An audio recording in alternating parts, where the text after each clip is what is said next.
afternoon, everyone. Good evening, everyone. So before I play with this clicker, I'm gonna ask, I will take the whole thing off the screen. Nope. There we go. So for the last year, I've had the pleasure of managing our programs, and it's very ironic because I thought when I moved on in my career, I was moving on from youth programming. I was like, all right, I'm out of the schools, right? And so here I am with my destiny to serve and support our youth. And so I want you to pay close attention to under programming, it says creating history.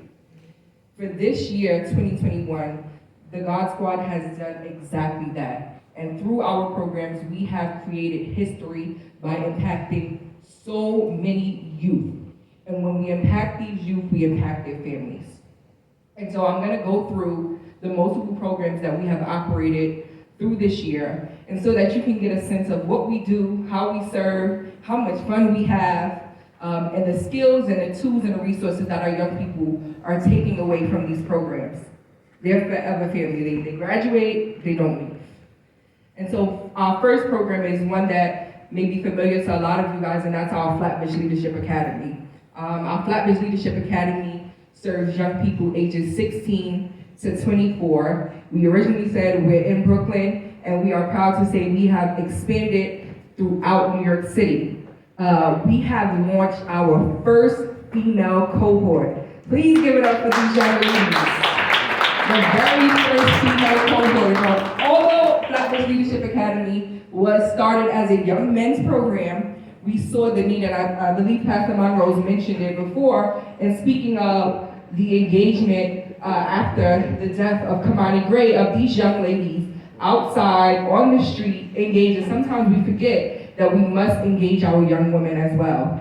And it is so essential, because in these conversations, in our weekly sessions, we really digress and dissect topics that we kind of preconceive that these young ladies are not thinking about, or not talking about, or they aren't problems for them. And so I was so happy to really dig into what we went through with our young women. We launched our second male cohort this fall. Give it up for our young men. Give it up for our young men. Okay. This program expanded since our first cohort launched in 2020, 40%.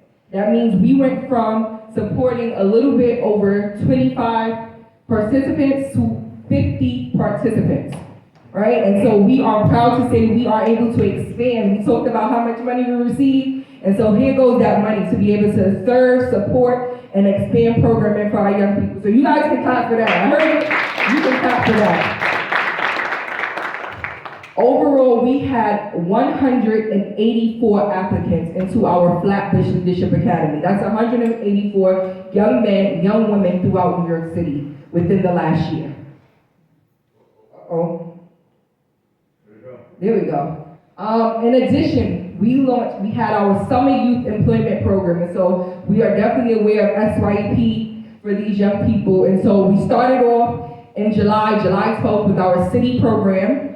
And, what was it, 2 weeks before, a week before, we thought we were gonna have 25 kids. And so I had my plan out, I divvied the kids up, I'm like, all right, team, this is what we're gonna do, we have 25. And then a week later, we doubled to 50.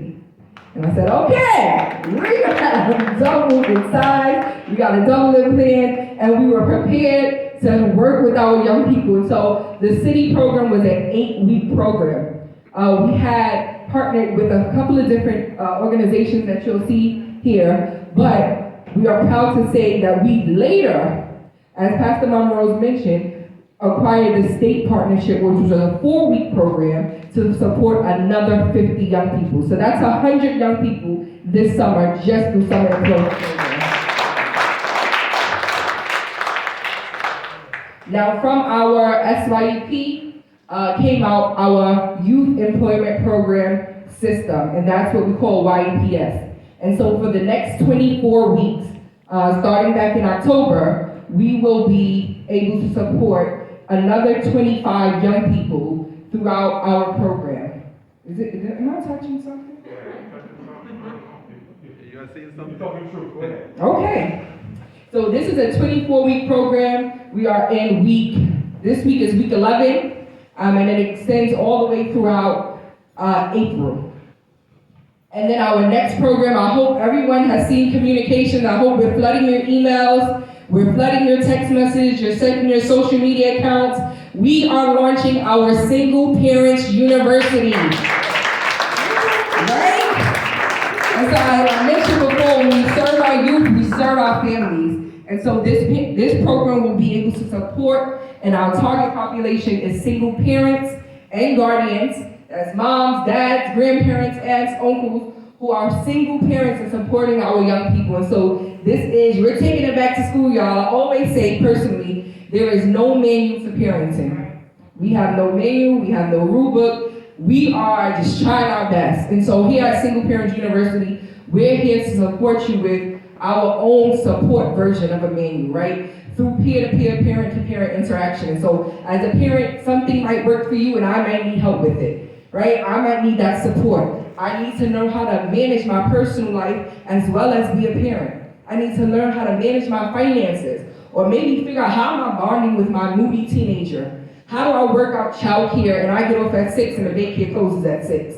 And so we're here to figure out 1, resources, 2, tools and strategies, and 3, support our parents. And so I hope that you all got emails. Please reach out to us, give us a call. Please pass it along to any single parent that you know. We are doing a little promotion this week. So for all single parents who signed up within the next 2 days, we're supplying your children with gifts for the holidays. You're referring other parents that you know. We're providing you with financial support towards your groceries. So sign up, become a part of the university, and take it back to class.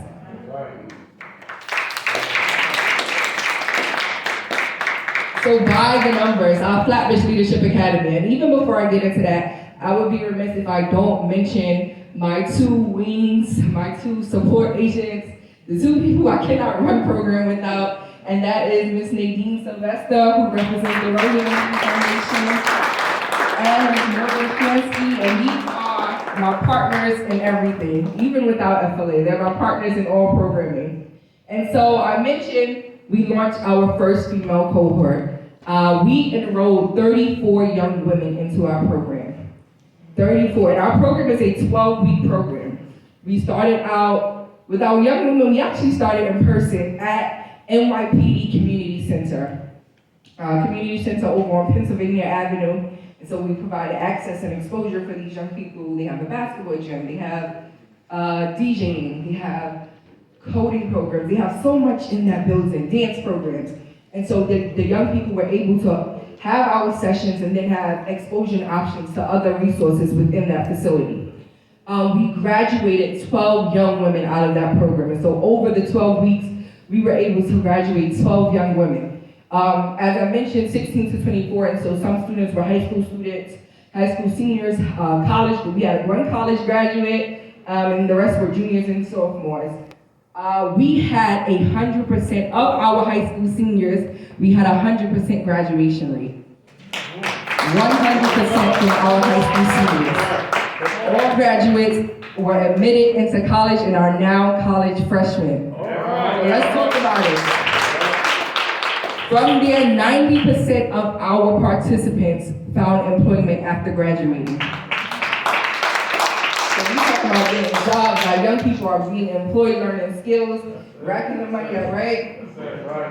We were able to give out 1 scholarship to help our graduates towards school, and 1 merit award based on service. And so during our program, each cohort goes through what we call community mapping. In this session, they identify some of the issues in their community. They identify hotspots for shootings, for stabbings, for any types of violence. They identify the communities and the areas that sometimes we pass by and we know, all right, I'm gonna take a left on this block because at 10:30 I can't walk that way, so I gotta go around. And we don't think that this is what our young people have to deal with. If we send our kids to the rec center and at 6 they gotta leave, what way are they taking home as opposed to when they came back from school at 3 o'clock and it was light outside? And so we had them have that opportunity to look back and say, what is happening in my community? We had a young woman say, I actually think I walk by a trap house every day. And I'm like, she's like, yeah, but I never paid attention to it. But I realized what's going on in there. And so from there stemmed our idea to create a shelter and a food service supermarket, to have fresh food, fresh produce out there, and to also renovate that into a shelter. And so thankfully, we had some support from our assemblywomen and our councilwomen, Alika Ampry Samuels and Latrice Walker. And so they sat down, and we thought they were coming in to have session, and they said, no, I want to hear your ideas. What are we fixing in this community?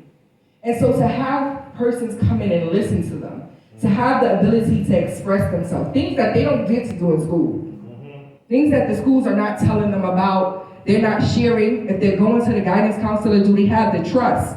We have young women in our program who are what we like to consider at risk, who are receiving calls from parents, from aunts and uncles and saying, we don't know where she is today, can you help her? I have calls from participants that say, I didn't go home, I'm not going home, I didn't tell my mother, but I want to call you. And so we have to realize what we're dealing with. It doesn't end. It's not saying the program is over, but we've done the work. And so we are fostering relationships with family, we're rebuilding family, we're sitting down with moms and grandparents and having those tough conversations that they weren't comfortable having before joining our program. What I want to say too is we talk about identification. 2 of our participants went and got their state IDs. I don't know if that's small to you guys, but for me it's big. We got an ID now, like that's big. They got state IDs, and 3 of our participants became trained peer mental health advisors. Trained. In addition, they completed 10 hours of service to our community, and we are able to serve 7 different zip codes. And so now when we break down the numbers, we said 12 participants graduated, we were able to serve 7 different zip codes. Now I'm gonna move on to our Mel Cohort. And this cohort started off as a virtual cohort. We started this during COVID. We were on the computer. Tough cohort, y'all, I'm not gonna lie. We had like 4 cameras on. I was like, hello, is anyone there? Can you say something to me? I don't know, Pastor Straker came in, second session, he did a Karate Kid. I was like, are they responding to him? Are they saying anything? I'm like, did y'all watch the movie? Nobody's answering. But these young men have become my family. They're calling me, Miss Shinak, can we come over for Thanksgiving? Thanksgiving? What do you mean? Well, of course, come over for Thanksgiving, sure. So we enrolled 26 participants in this cohort. 26 young men. 26 young men. We graduated 15 young men out of the program. That's an amazing number. That's an amazing number, and we have to say we started virtual, and we were later granted the opportunity to become a part of the NYPD Community Center, and so we transitioned during week 7 into our community center. They were so mad that the program was about to be over. They're like, that's it? Why didn't we start it? Come on. I'm like, all right, guys, I'm sorry. Come back next session. But of that, we had 4 seniors, 8 juniors, and 2 sophomores. Again, 100% graduation rate. Our 4 seniors are in college. We have one at Vaughan College, one at Queens College, one at Brooklyn College, and another one, he's in another CUNY that's just passing my mind. But all 4 of our participants went to college. 95% employment rate after graduation of our program. These kids are getting jobs. Again, we were able to give 1 scholarship, who our participant is at Vaughan College now, using his scholarship, and 1 merit award to one of our leading scholars. He already graduated college, he was a college graduate, had big ideas, he ended up getting an internship straight after our program through the support of our mentors. Let's talk about our mentors. Through the support of our mentors, gained an internship, and now is working. 3 state IDs and a driver's license. I found out the second one last week. We got another driver's license. So